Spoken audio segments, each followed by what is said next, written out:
So Genesis chapter 31, we're going to be picking right back up where we left off. Kind of bring us back up to speed.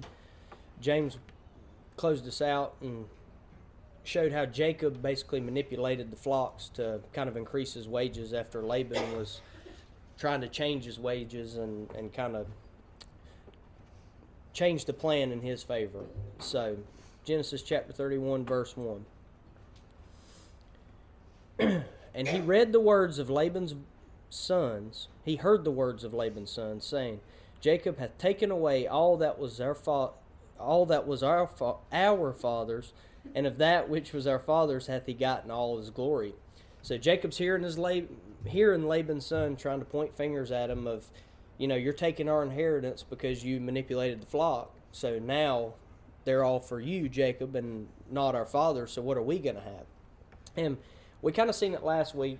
Laban and Jacob were both men to be known of twisting things, but the difference between Jacob and Laban is Jacob has divine interaction. He has God's will on his side. He's doing God's work. So don't let that confuse you. Jacob wasn't necessarily a bad person. They both were known to manipulate, just Jacob was doing it for the right reason. Genesis 31, verse 2. And Jacob beheld the countenance of Laban, and behold, it was not toward him as before. So once again, Jacob kind of explaining that Laban's countenance wasn't for him, so Jacob was twisting things and using God's divine intervention to kind of put things in his favor. Verse 3, And the Lord said unto Jacob, Return unto the land of thy fathers, and to thy kindred, and I will be with thee. So Jacob putting these things into his favor was still part of his covenant, passed down from Abraham to his father Isaac, now to him. God's now instructing him, look, you've been kind of manipulated long enough by Laban, go back home. The original reason was because Esau was upset with Jacob at the time, but also through divine interaction, Jacob was to find a wife from Laban, and now he has two. So his job here is done. It's time to go back home. And I wanted to show us this. I know we've seen this map previously, but just to kind of show once again his journey. Jacob started here in Hebron, worked all the way up to Haran. This is where he's at now. And after spending like 20 years with Laban. Yeah, 14 before he got done paying for his lots. So, and then 6 for the cattle. So now God's telling him, go back home, go back to Hebron. So I just wanted to kind of show you, get your bearings straight of where we're at geographically. So verse 4, And Jacob sent and called Rachel and Leah to the field unto his flock, and said unto them, I see your father's countenance, that it is not toward me as before, but the God of my father hath been with me. And ye know that with all my power I have served your father. So Jacob's telling his wives, your father's mission now isn't for me, okay? It's not going to... God's telling me to go back, to be sent back, and I have God to help me along this journey. That's why I'm so bountiful. So he's telling me now to go home. So he's just informing his wives at this point. That sounds weird, doesn't it? His wives. But verse 7. And your father hath deceived me and changed my wages 10 times. 10 times, not literal, it's metaphorical. He's changed his wages over and over, constantly twisting and turning things. But God suffered him not to hurt me. So he's saying, Laban has manipulated me over and over again, changing my wages, but God suffered him not. Verse 8. If he said thus, the speckled shall be thy wages, then all the cattle bear speckled. And if he said thus, the ringstraked shall be thy hire, then bear all the cattle ringstraked.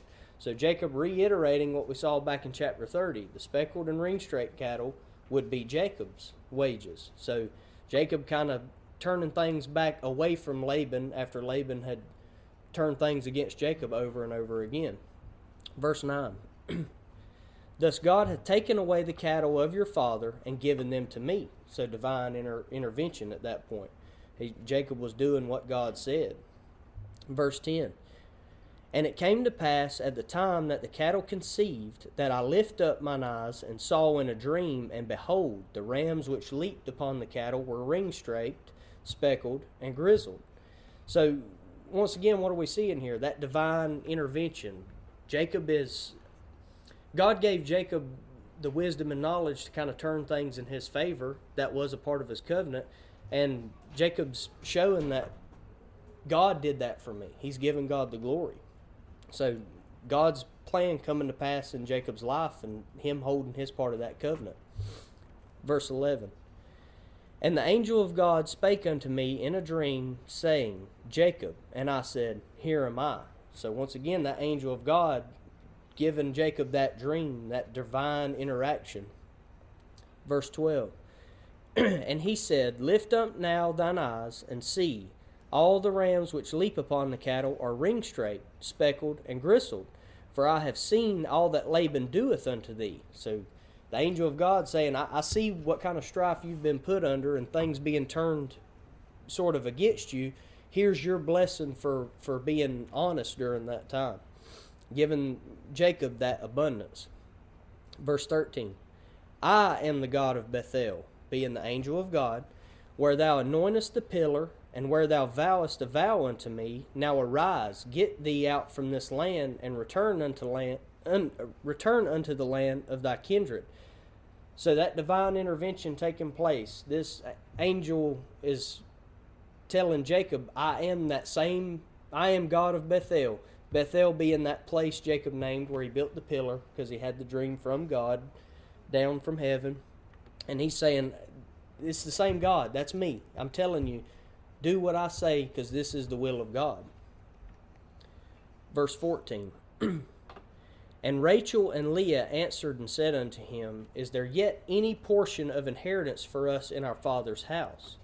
Are we not, verse 15, are we not counted of him strangers? For he hath sold us, and hath quite devoured also our money. So, going back to this time period, there was some of us are familiar with dowries.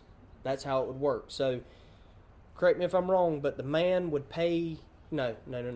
The dad would pay the husband, or husband-to-be, for his daughters to go to a good husband. Is that correct? Or am I getting that backwards? Okay, both ways.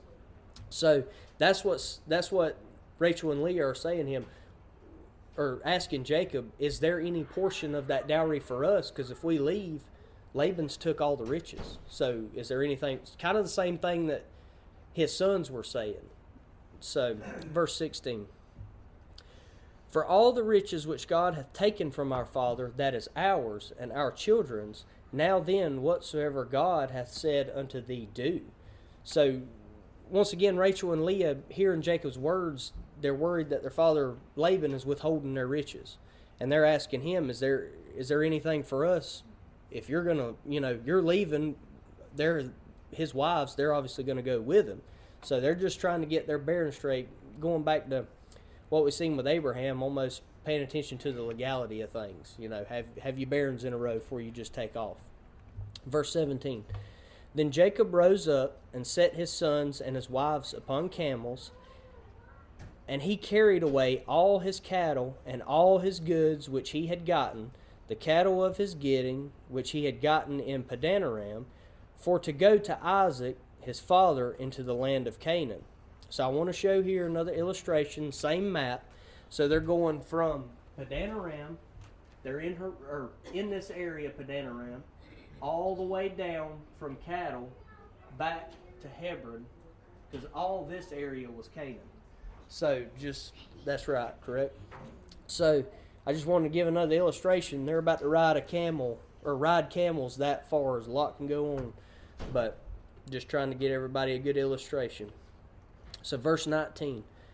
And Laban went to shear his sheep, and Rachel had stolen the images that were her father's. So that word images here, when you translate it back to the Hebrew, translates to teraphim.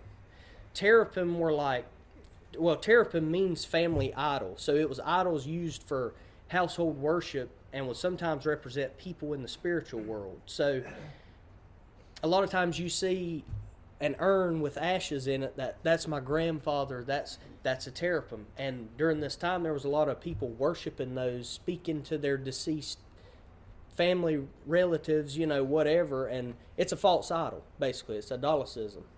So Rachel stole them because they were worth money, and she had a fear that she wasn't going to have any inheritance. So she stole them for money. And in this verse, it's translated to teraphim when Rachel's speaking about it. But later on, we're going to see, keep that word in the back of your mind, because when Laban speaks on it, it uses a whole different meaning. So just remember that word teraphim. Verse 20. And Jacob stole away unawares to Laban the Syrian, in that he told him not that he fled. So unawares translating to led, meaning the heart or feeling over someone. So Jacob stole basically the character, his character. So he kind of gave himself a bad character by just leaving. He didn't tell, he was serving Laban. He didn't tell him he was leaving. He just kind of backed out. So it's just saying Laban kind of has a bad image on Jacob at this point. But remember what all Jacob had been through. Verse 21. So he fled with all that he had, and he rose up and passed over the river and set his face toward the Mount of Gilead. And Gilead is just a region east of Jordan. Verse 22. And it was told Laban on the third day that Jacob was fled. So Laban was told on the third day Jacob was fled. What is 3 in biblical numerics? Signature of God. God's plan coming to pass. Jacob is following God's plan. Verse 23. And he took his brethren with him and pursued after him 7 days' journey, and they overtook him into Mount Gilead. So Laban, now having a bad outlook on Jacob, gathered up his men and was headed to overtake Jacob.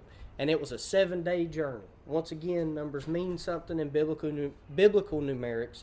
What is 7? God's completeness or perfection. This whole story is God's plan coming to pass. It's written in the numbers. Verse 24.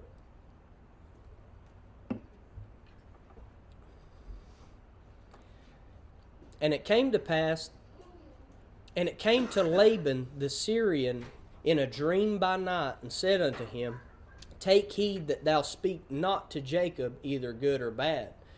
So what's being documented here? Laban, who, I don't want to say wasn't a man of God, but wasn't near as strong in his relationship with God as Jacob was. Now he's having divine interaction basically with God.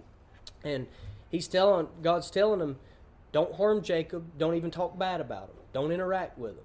And Laban's getting this information firsthand from God through a dream. Verse 25. Then Laban overtook Jacob.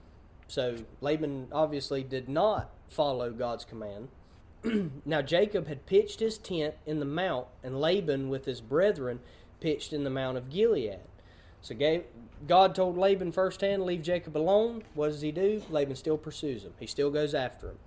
So what are we seeing here from Laban? He's letting that sin of pride almost, the way of the flesh basically get in the way of his relationship with God. He's disobeying God, which he witnessed firsthand. So verse 26. And Laban said to Jacob, What hast thou done, that thou hast stolen away unawares to me, and carried away my daughters as captives taken with the sword? So Laban's still trying to make Jacob look like the bad guy here. Now, well, let's keep reading. Verse 27. Getting ahead of myself. Wherefore didst thou flee away secretly, and steal away from me, and didst not tell me that I might have sent thee away with mirth, and with songs, with tabret, and with harp? And hast not suffered me to kiss my sons and my daughters, thou hast now done foolishly in so doing. So Laban's kind of gaslighting Jacob here. So we read in the last 2 chapters that it happened time and time again, Laban deceiving and twisting things to Jacob. And now he's telling Jacob, why didn't you tell me you were leaving? Laban's getting put in a bad spot, Jacob leaving. But after 20 years of misconception, how can you blame Jacob, And Laban's telling him, if you'd have told me, I'd have threw you a party. We'd have partied you out of here, celebrated you. Nowhere do I believe, or is it documented, that Laban would do that. Just based off the past 20 years, he's gaslighting Jacob here, basically. Verse 29. It is in my power of my hand to do you hurt, but the God of your father spake unto me yesternight, saying, take thou heed that thou speak not to Jacob either good or bad. So, wait a minute. Laban's now admitting to Jacob that God came to him in a dream. Yes, he still pursued Jacob, but he's saying, God's kind of in the back of his mind here, what his commandment. Verse 30. And now, though thou wouldest needs be gone, because thou sore longest after thy father's house, yet wherefore hast thou stolen my gods? Now remember that word terapim. So now that Laban's talking about terapim, that word gods, it was translated in the Hebrew from Elohim. And as we know, Elohim is a plural word that basically represents God. It represents the Father, the Son, and the Holy Spirit. And I wanted James to check this out before Sunday, because we could do a whole study, using your words, on this one word Elohim that it translates to. But when they translated the word Elohim to English, they used lowercase g, gods, showing that Laban was representing this, or worshiping this, a false idol. It wasn't God's will.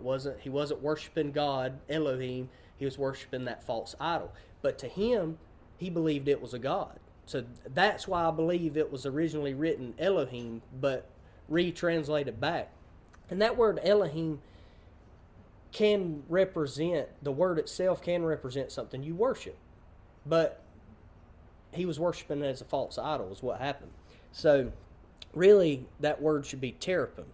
That should be that false idol. And like I said, we could do a whole study over just that word. It's got a lot of different meanings, but in the plural form, it means the Father, the Son, and the Holy Spirit. It could be represented for that. But mainly just to show that Laban was worshiping a false idol, but to him, he believed he was worshiping a greater power. Verse 31. And Jacob answered and said to Laban, because I was afraid, for I said, peradventure thou wouldest take by force thy daughters from me. With whomsoever thou findest thy gods, lowercase g, let him not live. Before our brethren discern thou what is thine with me, and take it to thee. For Jacob knew not that Rachel had stolen it. So Jacob's acknowledging those terapim here. Look, whoever stole them, let's figure it out. He doesn't understand and know that Rachel stole those idols. So he's unaware of that. But however, he is acknowledging the fact that Laban's questioning him over fleeing without telling him. So verse 33. And Laban went into Jacob's tent, and into Leah's tent, and into the two maidservants' tents, and he found them not. Then went he out of Leah's tent, and entered into Rachel's tent. So Laban's studying and looking and plundering, looking for those idols, those false gods, or false idols of worship. Let me put it that way. Verse 34. Now Rachel had taken the images and put them in the camel's furniture, images being those terapim, those false idols, and sat upon them, and Laban searched all the tent, but found them not. Camel's furniture, I'm going to say, saddlebag. Put them in a saddlebag, and she's sitting on the saddlebag, or sitting on the saddle. Okay? Verse 35. And she said to her father, let it not displease my lord that I cannot rise up before thee. So that's her father. Out of respect, she would get up and greet him, right? Well, Rachel's telling Laban, look, don't be discerned. I can't stand up. And we'll see why. For the custom of women is upon me. Being point blank, she's menstruating. The custom of women. I can't stand up. Out of honor, I'm not dishonoring you. I just can't stand up right now. And he searched, but found not the images. So he looked and looked, but she had him in the saddlebag and was sitting on the saddle. Verse 36. And Jacob was wroth and chode with Laban. And Jacob answered and said to Laban, What is my trespass? What is my sin, that thou hast so hotly pursued after me? Whereas thou hast searched all my stuff, what hast thou found of all thy household stuff? Set it here before my brethren and thy brethren, that they may judge betwixt us both. So Jacob's saying, what is your issue with me? I haven't stolen anything from you. I haven't done you wrong. I've served you for 20 years, and throughout that 20 years, you've constantly manipulated and took advantage of me and my services, basically. So let's put all this information in front of a jury of peers, so to speak. Let them judge me. Let me see if I've been doing you wrong. Let that jury, basically, be the telltale judge. Verse 38. This 20 years have I been with thee. Thy ewes and thy she-goats have not cast their young, and the rams of thy flock have I not eaten. I've stuck to mine, the ones that were of me.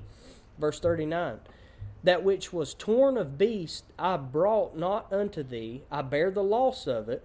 Of my hand didst thou require it, whether stolen by day or stolen by night. Verse 40.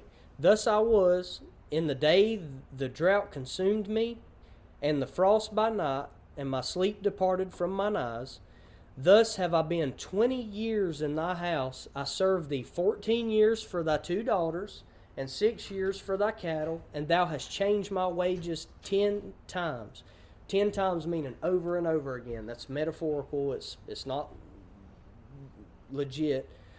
But Jacob's just reiterating, look at what I've suffered through serving you honorably, respectably, and you're still trying to point the finger at me. You're still trying to gaslight me.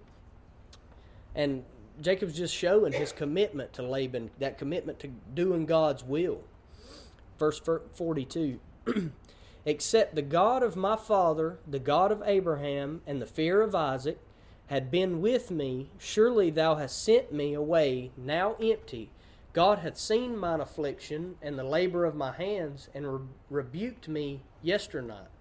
So Jacob's saying, God, Yahweh, He's been with me. That's why I have an abundance of riches. I didn't do you dirty. I've honored you this whole time. You're just mad because now I'm abundant and you're left with nothing. Laban wasn't following God's will. Jacob was. And that's what he's saying here. That fear of Isaac, that God of Abraham, God of my father, Yahweh. Doing his will, that's why he is abundant. Verse 43. And Laban answered and said unto Jacob, These daughters are my daughters, and these children are my children, and these cattle are my cattle, and all that thou seest is mine. And what can I do this day unto these my daughters, or unto their children which they have borne? What do we see in Laban saying over and over? Me, mine, these are mine. All these cattle, all these riches, all the children, they're mine. Where's God? He's given God no recognition here, basically. And not to mention, Jacob earned all this stuff fair and square. I mean, he served him 20 years over and over, constantly getting deceived and wages changed, this and that. And Laban still, no, these are mine. These are all mine. Verse 44. Now therefore come thou, let us make a covenant, I and thou, and let it be for a witness between me and thee. So they're trying to come together now. Let's sort this out. Let's work this out. 20 years with someone, I mean, that's a long time. You build up a relationship, whether you're going to have conflicts, and now they're both kind of, let's figure this out. Let's find peace. Verse 45. And Jacob took a stone and set it up for a pillar. So we've seen him do this before. What did it represent? He builds that pillar for a representation of God. He's using it as a positive idol, like capital I, basically, representing God. Verse 46. And Jacob said unto his brethren, Gather stones, and they took stones and made a heap, and they did eat there upon the heap. So once again, we saw 2 chapters ago Jacob building this pillar of stone representing God in that place. That's what they're trying to do. Him and Laban are building a covenant, and Jacob's saying, let's build this pillar of stone to, let's get God here. Let's show God here in this covenant. It's just imagery. Verse 47. And Laban called it, this pillar of stone, bear with me, Jaeger Sardutha. That work? Jaeger Sardutha means heap of testimony. But Jacob called it Galeed. So Galeed means heap of witness. And when I first read this verse, I was like, why are they calling it two different things with the same meaning? I was digging too deep. We showed on the map the two different areas. So Jaeger Sardutha is the Aramaic word for Galeed, or heap of witness. So two different words, same meaning. And the best way to represent this is down here in South Georgia, we say y'all. Up north, they say you all. Two different words, same meaning. Don't read too deep into it because I did. Verse 48. And Laban said, the heap is a witness between me and thee this day. Therefore was the name of it called Galeed. And Mizpah, for he said, the Lord watch between me and thee when we are absent one from another. What is Mizpah? So that word translated back to the Hebrew means to watch. So Jacob's saying here, kind of in a way asking Yahweh or God what he's needing him to do. Watch over this covenant. Mizpah, God, watch over this covenant. You're our witness that me and Laban can find peace here. Verse 50. If thou shalt afflict my daughters, or if thou shalt take other wives beside my daughters, no man is with us. See, God is witness betwixt me and thee. And Laban said to Jacob, behold this heap, and behold this pillar, which I have cast betwixt me and thee. This heap be witness, and this pillar be witness, representing God, Yahweh as our witness in this covenant, that I will not pass over this heap to thee, and that thou shalt not pass over this heap and this pillar unto me for harm. So they're both in agreement here. This pillar representing God. God is our witness. We're going to have peace. We're not going to overcome this covenant. From here on out, we are going to have peace between each other. Verse 53. The God of Abraham and the God of Nahor, the God of their father, judge betwixt us, and Jacob sware by the fear of his father Isaac. So once again, representing Yahweh, saying this covenant is Yahweh, the Most High God. This is the same God, God of Abraham, and all that we've read so far. Verse 54. Then Jacob offered sacrifice upon the mount, and called his brethren to eat bread, and they did eat bread, and tarried all night in the mount. Jacob offered sacrifice as a stamp over this covenant, sacrificing to God. This covenant witnessed by God, sealed by God. From here on out, we will have peace. Verse 55. And early in the morning, Laban rose up and kissed his sons and his daughters and blessed them, and Laban departed and returned unto his place. So there's now a covenant of peace between Laban, Jacob, and God as their witness. Them two coming together, overcoming that. So what can we kind of take away from this passage? How can we apply it to our lives? So look at Jacob and Laban's interaction and really their solution for all the years of work and deception and twisting back and forth. These two men come together under God as their witness, and made a covenant of peace with each other. So anytime you have a conflict with someone, no matter how big, how small, how long it's been, come together one and another as God, or through God as our peace. It's never too late. Don't hold a grudge. 20 years Jacob was going through strife and hardship from Laban. They still were able to find common ground from God and find that peace.